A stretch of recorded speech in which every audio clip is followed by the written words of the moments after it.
సహోదరి సహోదరులారా, మనము తపస్కాలాన్ని విభూది బుధవారముతో మొదలు పెడుతూ ఉన్నాము.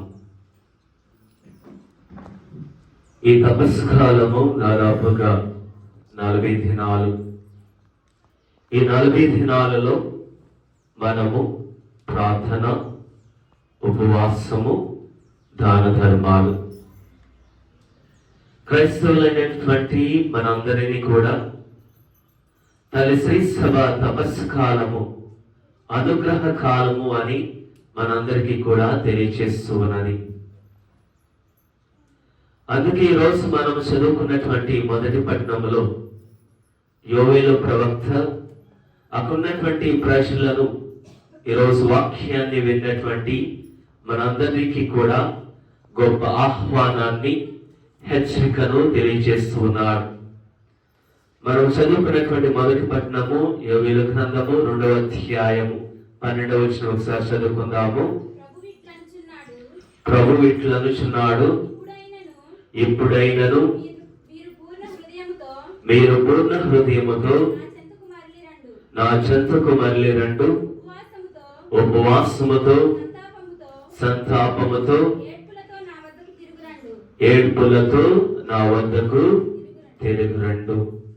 తపస్కాలము అంటే దేవుని దగ్గరకు తిరిగి రావడము. అంటే మనం అనుకోవచ్చు, ప్రతి ఆదివారము దేవుని పూజలో పాల్పంచుకుంటూ ఉన్నాము, సమయం దొరికినప్పుడల్లా ఆధ్యాత్మిక విషయాలలో ఎంతగానో ఆసక్తి చూపుతూ ఉన్నాము అని మన యొక్క జీవితాలలో మనము ఎన్నోసార్లు గర్వపడవచ్చు. మరి తపస్కాలంలో ప్రత్యేక విధముగా ఎందుకు యోవేలు ప్రవక్త మనందరినీ కూడా ఆహ్వానిస్తూ ఉన్నారు అంటే, సంపూర్ణముగా మనము సంపూర్ణమైనటువంటి హృదయాలతో దేవుని దగ్గరకు తిరిగి రావాలి. దేవుని దగ్గరకు తిరిగి రావాలి అంటే ఇది మనము చాలా గ్రహించాల్సినటువంటి విషయము.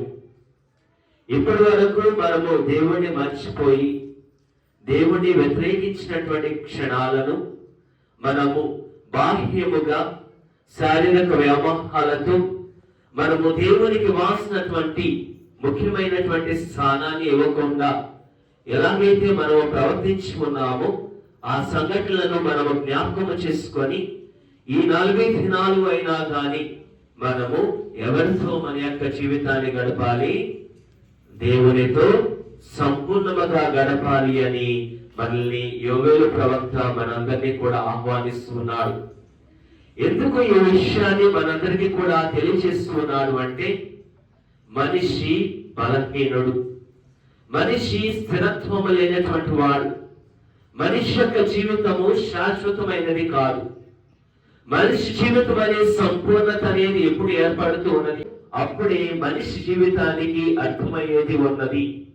అందుకే మనము యొక్క పరిశుద్ధ గ్రంథంలో కూడా మనము చదువుకున్నట్లయితే ఆదికాండము 18వ అధ్యాయము 27వ వచనంలో మనందరికీ కూడా చాలా చక్కగా అబ్రహాము తెలియజేస్తూ ఉంటాడు. అబ్రహాము, ప్రభు నేను బూడిద ప్రోగనే మట్టి మనిషిని అయినను తెగించి దేవుని వారితో మాట్లాడుచున్నాను. మనందరము కూడా ఈ లోకంలో ఎటువంటి వారము? మనందరము కూడా మధ్య నుండి వచ్చినటువంటి వారము, మధ్యలోనే కలిసిపోతాం. అందుకే ఈ రోజు విభూతి బుధవారం రోజున మనందరికీ కూడా తల్లి శ్రీ సభ ఏమి గుర్తుకు చేస్తున్నది?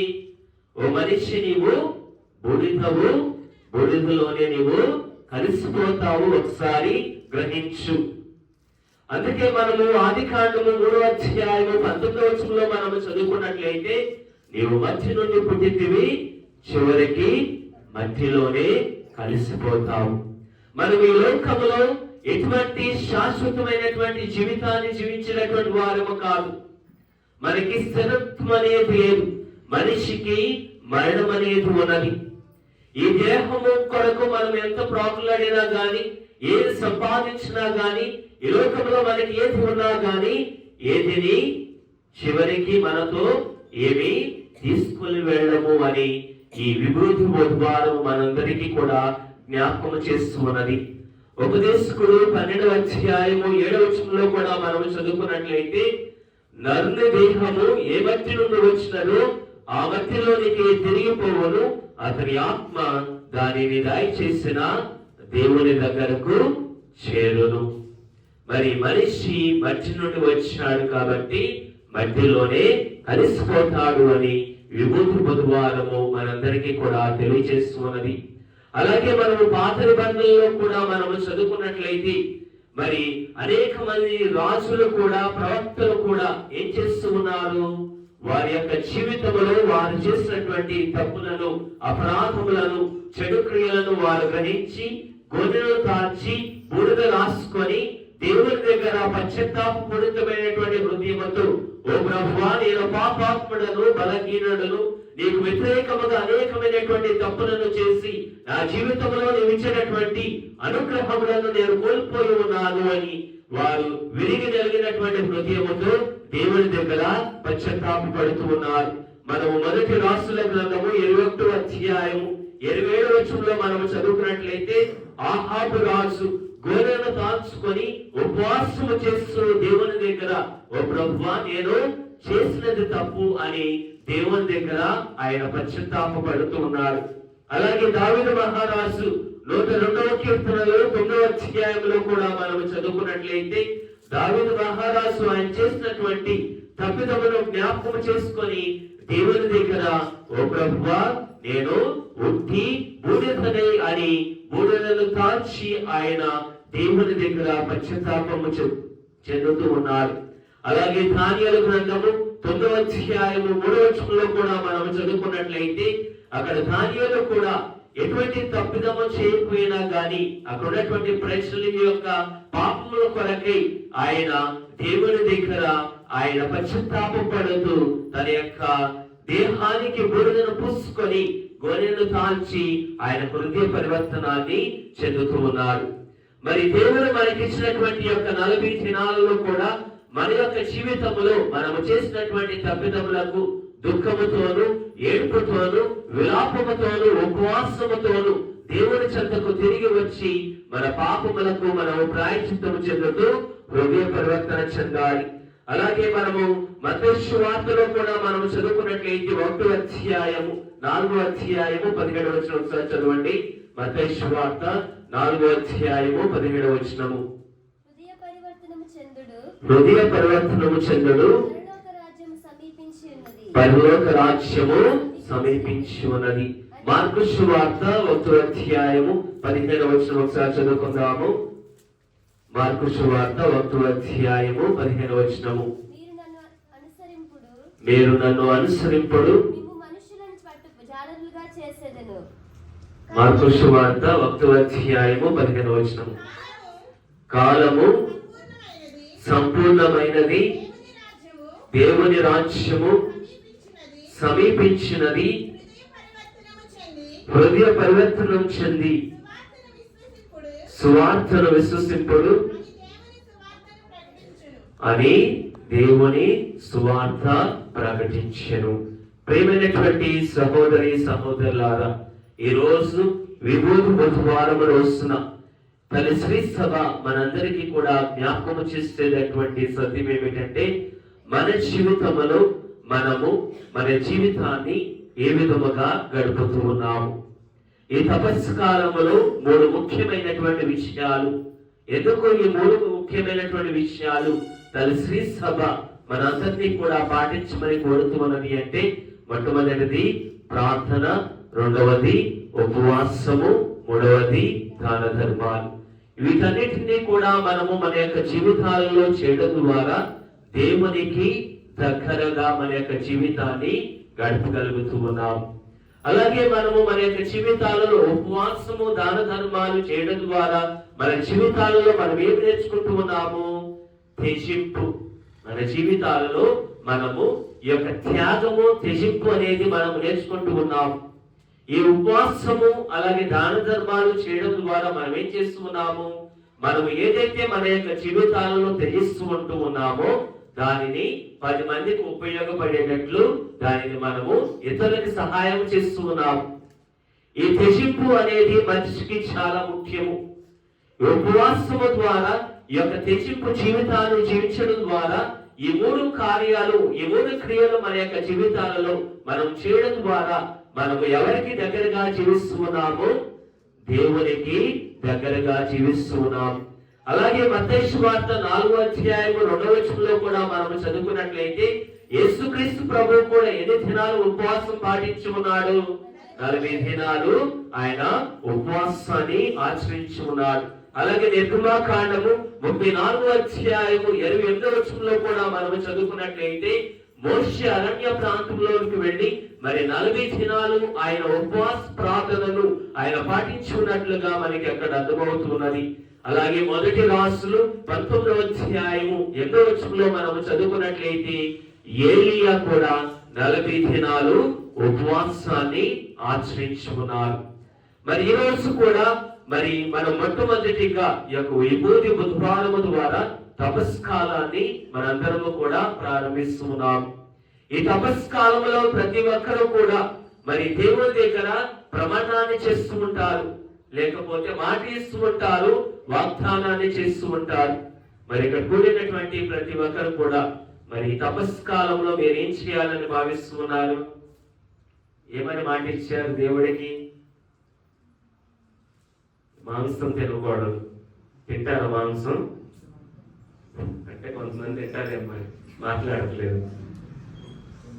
కొంతమంది మాంసం తినకూడదు, లేకపోతే శుక్రవారము గాని బుధవారము గాని ఉపవాసం ఉండాలి. మనకున్నటువంటి సంపాదనలో ఇతరులకి దానం చేయాలి, లేకపోతే దీక్ష తీసుకోవాలి.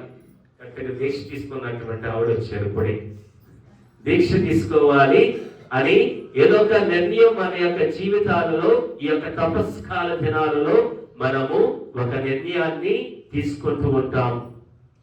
ఈ యొక్క తపస్కాలము ఈ 40 దినాలలో మనము దేవుని దగ్గరకు ఉండడం కంటే కూడా ఈ యొక్క తపస్కాల దినాలలో మనము పాటించేటటువంటి ఈ యొక్క నిబద్ధత లేకపోతే మనము చేసేటటువంటి నిష్ఠతో చేసేటటువంటి కార్యాలు మన జీవితాలలో ఏం తీసుకురావాలి? మార్పు తీసుకురావాలి. అందుకే మన జగద్గురువులైనటువంటి పోప్ లియో గారు అంటూ ఉన్నారు, మనిషి జీవితంలో మొట్టమొదటిది మనిషి యొక్క తపస్కాలంలో చేయాల్సినటువంటి మొట్టమొదటి పని ఏమిటి? చెడు మాట్లాడకూడదు, ఇతరులకి హానికరమైనటువంటి పనులు, ఇతరులకి నొప్పి కలిగేటటువంటి మాటలను మాట్లాడుకోవడం ఉండడమే నిజముగా మనము పాటించేటటువంటి ఉపవాసం. ఈ తపస్కాలంలో మనము చేయాల్సినటువంటి మొట్టమొదటి కార్యం ఏమిటంటే ఇతరుల ఏడల మనము చెడు మాట్లాడుకోకుండా ఉండడము. అలాగే ఇతరులకి నొప్పి కలిగేటటువంటి విధముగా మన మాట కానీ మన క్రియ కానీ ఉందో లేదో మనము ఆత్మ పరిశీలన చేసుకోవాలి. మరి తపస్కాలంలో మీరందరూ కూడా ఏం చేస్తారు? ఇతరులకి హాని కలిగేటటువంటి మాటలు మాట్లాడకుండా ఉంటారా? ఈ 40 దినాలు ఏం చేయాలి? ఇతరులకి హాని కలిగేటటువంటి మాటలు మాట్లాడకూడదు. ఇప్పుడు మనం తపస్కాలంలో ఉన్నాం, ఉపవాసము, ప్రార్థన, దాన ధర్మాలు ఇవన్నీ చేస్తూ ఉంటాం. వీటన్నిటికంటే కూడా మనకి ముఖ్యమైనది ఏమిటి? హృదయ శుద్ధి. హృదయ శుద్ధి అంటే మన హృదయంలో ఏదైతే ఉన్నదో అదే మనము బయటికి చెబుతూ ఉంటాం.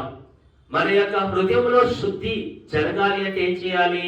మన మాటలను, మన ఆలోచనలను, మనము చేసేటటువంటి ప్రతి పనిని మనము నియంత్రణలో, అదుపులో ఉంచుకోవాలి. ఈ తపస్కాలంలో దేవుని అనుగ్రహాలు మనందరము కూడా పొందుకోవాలి అంటే మొట్టమొదటిగా చెడు మాటలను మనము మాట్లాడకుండా ఉండాలి. మన చేతనైతే ఇతరులకి మంచి చేయడము, ఇతరులకి మనకున్న దాన్ని త్యాగము చేసి ఈ యొక్క దాన ధర్మాలు చేయడము అనేది తరువాత పెడితే మన కుటుంబ విషయములు, మన చుట్టుపక్కల ఉన్నటువంటి ప్రతి ఒక్కరితో, తోటి నదులతో మనం మాట్లాడేటటువంటి పలుకులను మనము చాలా జాగ్రత్తగా పలకాలి, మాట్లాడాలి అని మన జగద్గురువులు పోప్ లియో గారు చెప్పినటువంటి విధముగా ఈ యొక్క తపస్కాలములో మన మాటలను మనము ఏమి మాట్లాడుతూ ఉన్నాము, మన ఆలోచనలు ఏమి ఆలోచిస్తూ ఉన్నాము అని మన ఆలోచనలను, మన మాటలను, మన పనులను మనము జాగ్రత్త పడుతూ ఈ యొక్క తపస్కాలములు దైవానుగ్రహాలను పొందేటటువంటి గొప్ప ఆశీర్వాదమును దేవుడు మనందరికీ కూడా దయచేయమని ఈ దివ్య బలి పూజలో ప్రార్థించుకుందాం.